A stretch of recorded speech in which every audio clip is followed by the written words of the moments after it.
Nibihe byiza kuri mwese mukomeje gukurikira gahunda zitandukanye Imena Official igenda ibagezaho by'umwihariko mu biganiro bitandukanye tugenda tubagezaho, hanyuma rero n'amakuru atandukanye tugenda tubagezaho. Tubaye rero ikaze nanone muyo twabateguriye tugiye kubagezaho mu minsi ishize. Ngira ngo mwumvise amakuru atandukanye avuga ko Bishop Harerimana wa Zarephath Holy Church yafunzwe ndetse n'umudamu we.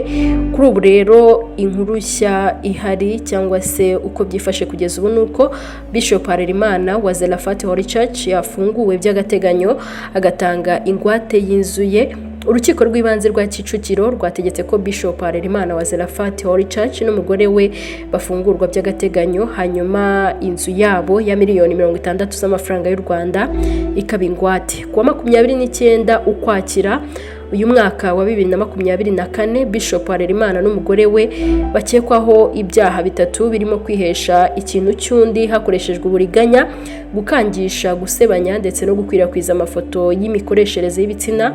Bagejejwe imbere y'ubutabera baburana kwifunga n'ifungurwa by'agateganyo nyuma yo kumva impande zombi mu rubanza rwabaye mu muhezo kuri uyu wa kane tariki ya 31 Ukwakira 2024 nibwo urukiko rwasomye umwanzuro warwo rwemeza ko Bishop Harerimana n'umugore we bari kurwa by'agateganyo. Aba bombi rero batanze inzu yabo ifite agaciro ka miliyoni 60 z'amafaranga y'u Rwanda n'ingwate y'ikimenyetso cy'uko batazigera batoroka ubutabera. Ikindi wamenya nuko kugeza ubu insengero 44 mu zari zifunzwe zamaze gufungurwa. Urwego rw'igihugu rw'imiyoborere RGB rwatangaje ko insengero 44 zimaze gufungurirwa mu nsengero 9,800 zari zarafunzwe kubera kutuzuza ibisabwa. Muri Kanama na Nzeri 2024 mu bugenzuzi bwakozwe ku nsengero zirenga 14,094 bwasize izirenga 9,880 zifunzwe kubera kutuzuza ibisabwa. Mu nsengero zari zahagaritswe izisaga 600 byagaragaye ko zitagombaga kongera gukorerwamo, mu gihe 336 zagombaga gusenywa. RGB ivuga ko uko insengero zizajya zuzuza ibisabwa zizakomeza gufungurirwa. Dr. Doris Uwicyeza n'umuyobozi mukuru wa RGB kwa kabiri tariki ya 29 Ukwakira uyu mwaka ubwo yagezaga ku nteko ishinga amategeko raporo y'ibikorwa by'umwaka wa 2023-2024 n'ibizakorwa muri 2024-2025, yavuze ko hari n'amadini n'amatorero yahagaritswe kubera amakimbirane yayamunze.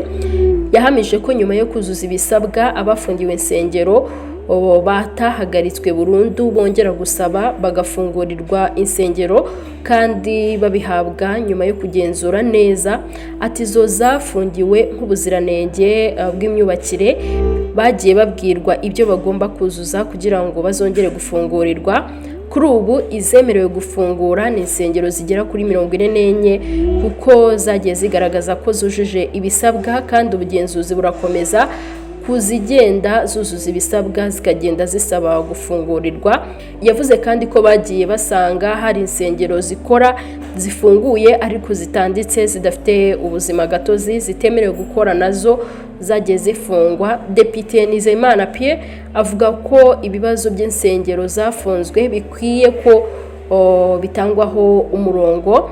Ati mu minsi yashize hari insengero zafunzwe kubera kutuzuza ibisabwa, gahunda yo kongera kujya kurebaho ibyo byasabwaga bigeze he, ati kugira ngo abaturage bazisengeragamo babigireho amakuru. Imibare igaragaza ko mu Rwanda hari amadini, amatorero n'imiryango ishingiye ku myemerere 563 irimo amadini 345 atandukanye. Reka rero tubashimire ko mwabanye natwe, hanyuma gahunda yo kubagezaho amakuru atandukanye irakomeje.